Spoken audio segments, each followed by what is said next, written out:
میں جو top 3 performing banks ہیں ان میں نمبر 3 پہ ہے جی بینک الفلاح. عاطف باجوہ صاحب آپ کائنڈلی تشریف لائیے. جی تو بینک الفلاح $1 بلین کے بعد سے لے کے $2 بلین تک کا جو سفر تھا اس میں تیسرے نمبر پہ بینک الفلاح ہیں عاطف باجوہ صاحب. دوسرے نمبر پر جو بینک ہے وہ HBL ہے, HBL پاکستان, اور میں درخواست کروں گا محمد اورنگزیب خان صاحب سے کہ آپ تشریف لائیں. HBL at number 2, Muhammad Aurangzeb Khan صاحب HBL ایٹ نمبر 2. اور نمبر 1 بینک جو ہے پرفارمنگ اس جرنی میں 1 بلین سے 2 بلین میں, میزان بینک عرفان صدیقی صاحب تشریف لائیں گے. عرفان صدیقی صاحب, ان کے بینک میزان بینک نے ٹاپ پوزیشن حاصل کی.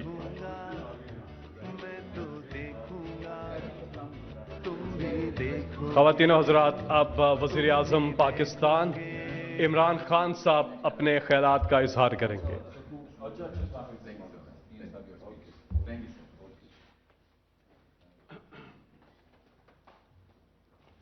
بسم اللہ الرحمن الرحیم.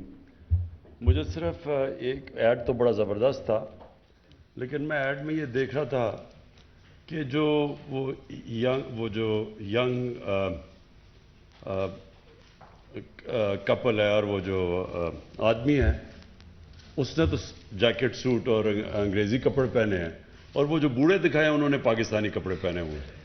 اب پتہ نہیں اسی کیا میسج پہنچانے کی کوشش کی ہے.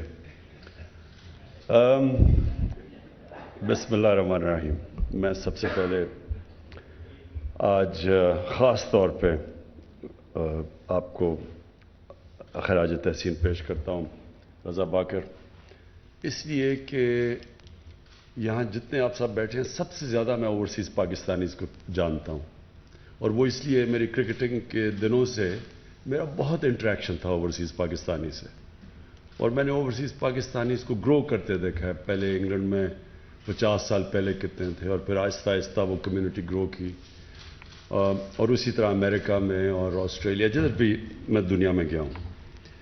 تو اوورسیز پاکستانیز مجھے کبھی پالیٹکس میں آنے سے پہلے بھی, اور جب سے 25 سال سے پالیٹکس میں ہوں, میں ہمیشہ یہ کہتا ہوں کہ ہمارا جو سب سے بڑا ایسٹ ہے وہ اوورسیز پاکستانی ہے, اور ہم نے بدقسمتی سے اس ایسٹ کو بالکل جس طرح باقی ہمارے ایسٹس ہیں پاکستان میں جو ہم نے ان کو پوری طرح یوٹیلائز نہیں کیا, لیکن سب سے کم ہم نے اوورسیز پاکستانیز کا فائدہ اٹھایا. صرف ریمیٹنسز آ جاتی ہیں, وہ ورکرز ریمیٹنسز ہیں, وہ ان کو ویسے بھی بھیجنی پڑتی ہیں اپنی فیملیز کو سسٹین کرنے کے لیے, تو اس کے لیے بھی بڑا اچھا ہم نے ریمیٹنسز ریکارڈ ہمارے دور میں آئی ہیں. لیکن یہ ایک ٹپ آف دی آئس برگ ہے. جو اصل میں ان کے پاس پیسہ ہے, جو ان کے پاس ایک اندازے کے مطابق جتنا پاکستان کا GDP ہے اتنا یہ 90 لاکھ پاکستانیوں کا باہر GDP ہے, اتنا ہی پیسہ ان کے پاس دولت پڑی ہوئی ہے.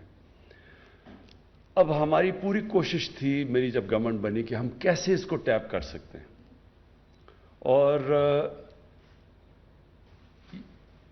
ریمیٹنسز کو ہم نے انسینٹیوائز کیا اور اس میں ریزلٹس آئے. لیکن جو اصل انویسٹمنٹ آنی تھی, جو ہم سمجھتے تھے انویسٹمنٹ بھی آئے گی, اور جو ان کا جو ان کی ٹیکنیکل سکلز ہیں, جو یہ پروفیشنلز ہیں جو ہر قسم کے شعبے میں کمپیٹ کر کے آؤٹسٹینڈنگ پاکستانیز بیٹھے ہوئے ہیں, ان کو ہم نے انوائٹ کرنا تھا پاکستان میں. بدقسمتی سے ہم وہ انوائرمنٹ نہیں دے سکے جس سے ہماری بیسٹ برینز پاکستان میں آ سکے.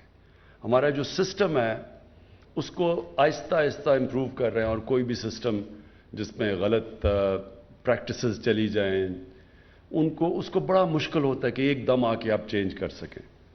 لیکن وہ ہم کوشش کر رہے ہیں کہ آہستہ آہستہ جو بھی رکاوٹیں ہیں, جو ٹاپ پروفیشنلز جن کو ہم پاکستان میں لے کے آئیں, ان کے لیے ہم آسانیاں پیدا کرتے جائیں اور ان کو انسینٹیوائز کریں. وہ تھوڑا ٹائم لگ رہا ہے اس میں. تو ہم جو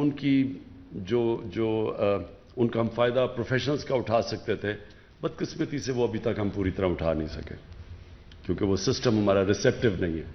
جو دوسری چیز ہے کہ وہ انویسٹ کریں آ کے پاکستان میں. انویسٹمنٹ میں جو سب سے بڑی رکاوٹ ہے وہ کرپشن ہے. جب ایک سسٹم کرپٹ ہے تو وہ ایکسپیکٹ کریں کہ جو ان ملکوں کے اندر جدھر کرپشن نہیں ہے اور وہاں عادی ہو جاتے ہیں, کرپشن فری سوسائٹیز میں جب وہ عادی ہو جاتے ہیں کام کرنے کے لیے, ان کے اندر وہ پھر کرپٹ نظام میں کام نہیں کر سکتے, اور ان کی بڑی رکاوٹ ہے. اور میں نے بڑی اوور دی ایئرز بڑے پاکستانیوں کو ملا جنہوں نے کوشش کی پاکستان میں بزنس کرنے کی اور آخر میں ہاتھ کھڑے کر کے واپس چلے گئے. تو یہ جو دوسرا چیلنج ہے ہمارا کہ کس طرح ہم نے ان کی انویسٹمنٹ لے کے آنی ہے پاکستان میں, کیسے یہ اس سسٹم میں وہ سسٹم میں ان کے لیے سیف گارڈز ہوں جو انفارچونیٹلی ایک کرپٹ سسٹم میں وہ چل نہیں سکتے. وہ ہم اس کے لیے پوری کوشش کر رہے ہیں. اور اب تک جو ایز آف ڈوئنگ بزنس, اصل میں تو ایز آف ڈوئنگ بزنس ہی ہے, اس کے اندر ابھی کافی امپروومنٹ ہے. اور ابھی کووڈ کی وجہ سے ابھی تک ورلڈ بینک نے اسیسمنٹ نہیں کی, لیکن میرے خیال میں پہلے سال میں 28 نمبر ہم اوپر گئے تھے. میرے خیال میں جو ابھی ہم نے امپروومنٹس کیے اور انشاءاللہ ہمارا نمبر اوپر چلا جائے گا. تو وہ بھی ان کے لیے اپرچونٹیز ہم انویسٹمنٹ کے لیے یہ ملک ریسیپٹیو ہوتا جائے گا. اور اب آ گیا کہ جو سب سے ایک آدمی کام کرنے باہر جاتا ہے, پیسے بناتا ہے, مزدور بھی ہو لیکن بزنسز بھی ہیں, ان کی ہمیشہ کوشش ہوتی ہے کہ پاکستان میں گھر بنایا جائے.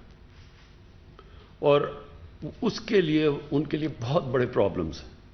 سب سے بڑا پرابلم یہ ہے کہ یہاں جو قبضے گروپ بیٹھے ہوئے ہیں وہ آ کے بیچارے اپنا کوئی مشکل سے پیسہ بنا کے, اور بڑے لوگوں نے مجھے اس کے اوپر یہ پچھلے 25 سال میں بڑے لوگوں نے مجھے کہا کہ انہوں نے محنت کر کے ایک پلاٹ لیا اور تھوڑے سالوں کے بعد پتہ چلا اس کے اوپر قبضہ ہو گیا, اور پھر وہ عدالتوں کے چکر لگاتے رہتے اور نہیں کر سکتے, اور اینڈ میں وہ پھر جو قبضہ کرتا ہے اس کو سستا پیسے پہ اس سے پھر لے کے تو سیٹل کر لیتے ہیں.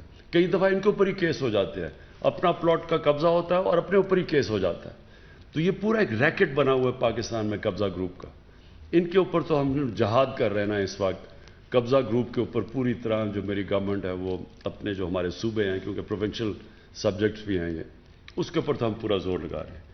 تو یہ بڑا جو آپ نے آج انٹروڈیوس کیا ہے اپنا روشن اپنا گھر, یہ وہ چیز ہے جو کہ پہلی دفعہ اب اوورسیز پاکستانیز کو پتہ چل جائے گا, کیونکہ بینکس گارنٹی کر رہے ہیں.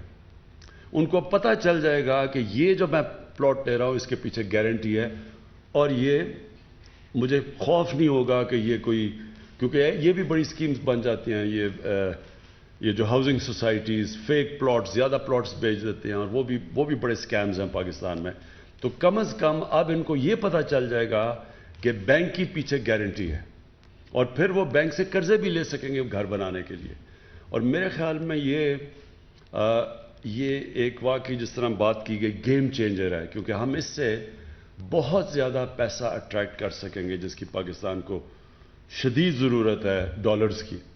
کیونکہ جب تک ہماری ایکسپورٹس اس لیول پہ نہیں پہنچتی تو ہمیں یہ جو گیپ ہے بیچ میں امپورٹ اور ایکسپورٹ کا, وہ صرف ایک ہی طرح شارٹ ٹرم میں ہم فل کر سکتے ہیں اوورسیز پاکستانیز اگر وہ شرکت کریں. یہ جس طرح روشن ڈیجیٹل اکاؤنٹس اور یہ پھر اس طرح یہ جو اپنا گھر ہے, ان سکیمز میں اگر وہ شرکت کریں گے تو انشاءاللہ یہ جو ہمارا اس وقت کرنٹ اکاؤنٹ کا مسئلہ بنا ہوا ہے, کیونکہ جیسے جیسے ہماری اکانومی اٹھ رہی ہے امپورٹس بڑھتی جا رہی ہیں, اور ہمیں وہ جو گیپ فل کرنے کے لیے یہ انشاءاللہ اگر یہ ہماری اسکیم چل گئی, میں پورا کنونس ہوں کہ یہ اسکیم ہی ہمیں وہ گیپ بیچ میں جو کرنٹ اکاؤنٹ کے اندر ہے وہ فل کر سکتی ہے. اور مجھے یہ آخر میں میں کنونسڈ ہوں کہ ہم اب اس راستے پہ نکل گئے ہیں کہ ہم جو ہمارا مین پاکستان کا جو باہر اتنا بڑا اثاثہ ہے 90 لاکھ پاکستانی, ان کو ٹیپ کر سکتے ہیں انویسٹمنٹ کے لیے. اور شروع ہوگا گھروں سے, اور پھر انشاءاللہ آہستہ آہستہ جیسے ہمارا سسٹم ٹھیک ہوتا جا رہا ہے یہ اور بھی جگہ انویسٹ کر سکیں گے. اور وہ ہوگی جو پاکستان کی انشاءاللہ جو ہم دیکھ رہے ہیں کہ ہمارا جو ملک اٹھ رہا ہے, تو وہ ایسی گروتھ ہوگی, وہ گروتھ ریٹ ایسی ہوگی کہ وہ پھر سسٹین کرے گی. نہیں تو ہر باری ہوتا ہے کہ ہماری گروتھ شروع ہوتی ہے, امپورٹس اتنی بڑھ جاتی ہیں, ہمیں IMF کے پاس جانا پڑتا ہے, وہ سکویز کرتے ہیں, پھر ہم نیچے چلے جاتے ہیں. تو انشاءاللہ یہ اگر ہمارا کامیاب ہو گیا تو یہی ایک سسٹینیبل گروتھ کی طرف پاکستان نکل جائے گا, اور اس کے ساتھ ساتھ ہم فیسیلیٹیٹ کریں گے اپنے اوورسیز پاکستانیز کو کہ وہ اپنا گھر بھی بنا سکیں, گھروں زمین پہ بھی انویسٹ کر سکیں, ان کو یہ خوف نہ ہو کہ ان سے کوئی فراڈ ہوگا. تو میں رضا باقر آپ کو, آپ کی ٹیم کو خاص طور پہ اس کے لیے خراج تحسین پیش کرتا ہوں. اور یہ جو آپ جس طرح سوچتے ہیں آپ کہ کانسٹنٹلی ہمیں اب سوچنا چاہیے کہ اور کون کون سے طریقے ہیں کہ ہم اوورسیز پاکستانیز کو اٹریکٹ کر سکیں جو ان کا پیسہ باہر پڑا ہوا ہے, کیسے ہم ان کو کانفیڈنس دے کے اپنے ملک میں ان کے ڈالرز اٹریکٹ کر سکیں. شکریہ. وزیر اعظم عمران خان روشن اپنا گھر اسکیم کی افتتاحی تقریب سے خطاب کر رہے تھے. انہوں نے کہا پر اسٹیٹ بینک آف پاکستان اور رضا باقر کو مبارکباد پیش کرتا ہوں. یہ ایک گیم چینجر منصوبہ ہے. سمندر پار پاکستانی ہمارا سب سے بڑا سرمایہ ہے, اور ماضی میں اوورسیز پاکستانیوں کی فلاح و بہبود پر کسی بھی حکومت نے توجہ نہیں دی. ہم بیرون ملک مقیم پاکستانیوں کے لیے آسانیاں پیدا کر رہے ہیں اور ان کی فلاح و بہبود کے لیے تمام ممکنہ اقدامات اٹھا رہے ہیں. انہوں نے کہا کہ سرمایہ کاری میں سب سے بڑی رکاوٹ کرپشن ہے اور کرپشن کے خاتمے کے لیے کوشاں ہیں. قبضہ مافیا کے خلاف بھی اقدامات کر رہے ہیں. روشن اپنا گھر اسکیم کے تحت اوورسیز پاکستانیوں کو سرمایہ کاری کرنے میں مدد فراہم ہوگی. وہ اسلام آباد میں روشن اپنا گھر اسکیم کی افتتاحی تقریب سے خطاب کر رہے تھے.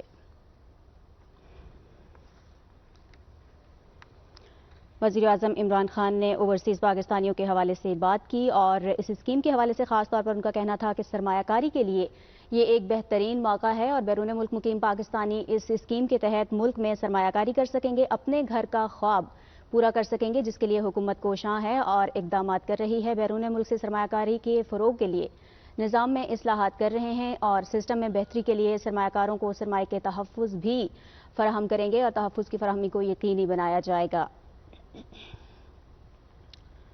سمندر پار پاکستانی ہمارا سب سے بڑا سرمایہ ہے. وزیر اعظم عمران خان کا یہ بھی کہنا تھا اور ساتھ ہی ساتھ انہوں نے یہ کہا کہ افسوس کی بات یہ ہے کہ ماضی کی حکومتوں نے اس ضمن میں کوئی اقدامات نہیں کیے, اس جانب کوئی توجہ نہیں دی گئی کہ اوورسیز پاکستانیوں کے لیے بھی, ان کی فلاح و بہبود کے لیے بھی کوئی اقدامات اٹھائے جانے چاہیے. لیکن اب موجودہ حکومت اس ضمن میں اقدامات کر رہی ہے کیونکہ ہمیں اپنے سب سے قیمتی سرمایہ کو اچھے طریقے سے یوٹیلائز کرنا ہے اور پازیٹیولی یوٹیلائز کرتے ہوئے ہمیں اپنی ملک کی معیشت میں ان کے اہم کردار کو نہ صرف